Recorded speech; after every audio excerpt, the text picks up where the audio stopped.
PM Modi साहब का भाषण हुआ सर, क्या कहेंगे उस पर आप? देखिए, आदरणीय प्रधानमंत्री जी का कल देश और दुनिया को बड़ा स्पष्ट संदेश कि टॉक्स और टेरर जो है कभी इकट्ठे नहीं चल सकते। टेरर और ट्रेड कभी इकट्ठे नहीं चल सकते। ब्लड और वाटर कभी इकट्ठे नहीं चल सकते।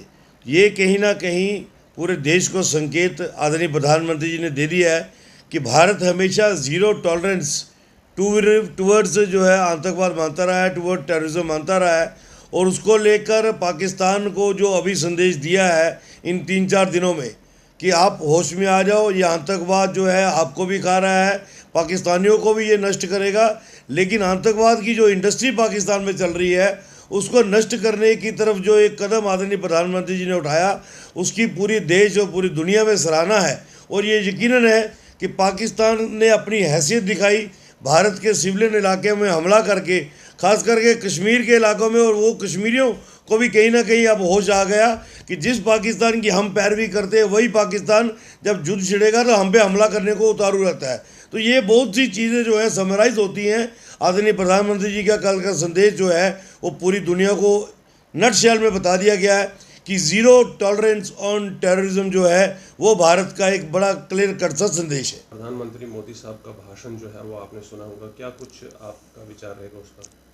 जी, हमारे देश के प्रधानमंत्री जनाब नरेंद्र भाई मोदी जी ने जो पूरे देश को संबोधित किया, हमारा ये देश भारत वर्ष जो है ये एक बहुत बड़ा देश है और एक बड़े देश के बड़े प्रधानमंत्री ने बहुत बड़ा भाषण जो दिया।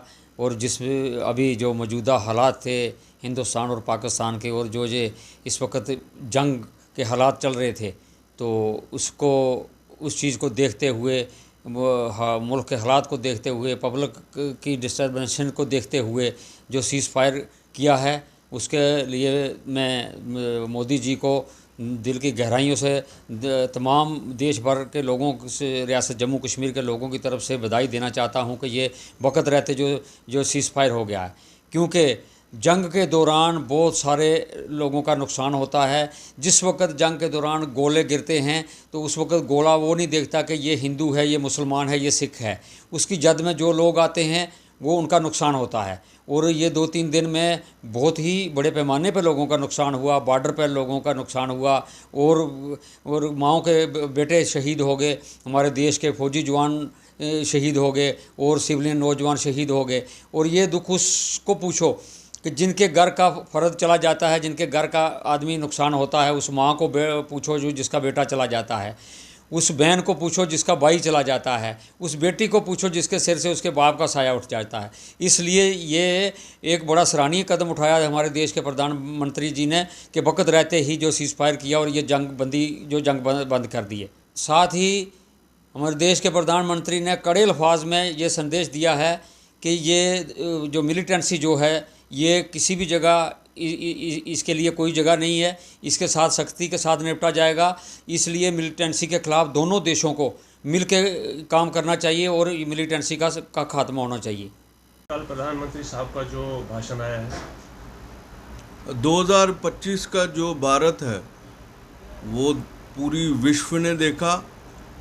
और प्रधानमंत्री जी ने जो महत्वपूर्ण बातें कही, टेरर और ट्रेड, टेरर और टॉक, ये दोनों एक साथ नहीं होंगे और पानी और खून एक साथ नहीं बहेंगे।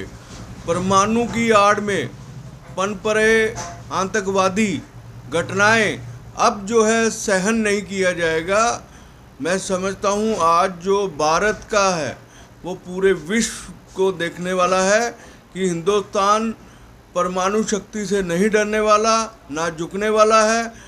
और अब लगता है कि आतंकवाद के पालने वाले देश जो हैं अब ख़त्म होंगे। आतंकवाद जो है पूरा जड़ से उखाड़ फेंक देंगे। अभी जो युद्ध है ख़त्म नहीं हुआ, सीज़ फायर हुआ है और पाकिस्तान मुझे लगता नहीं है कि ऐसी गतिविधियों को रोकेगा। वो ऐसी शरारतें हरकतें करता रहेगा, लेकिन एक दिन आएगा और जो ये आतंकवादी चलाने वाली फैक्ट्री जो है, आतंकवाद खुद ही उस देश को खा जाता है। हम यही कहेंगे, प्रधानमंत्री जी आप आगे बढ़ो, हम आपके साथ हैं।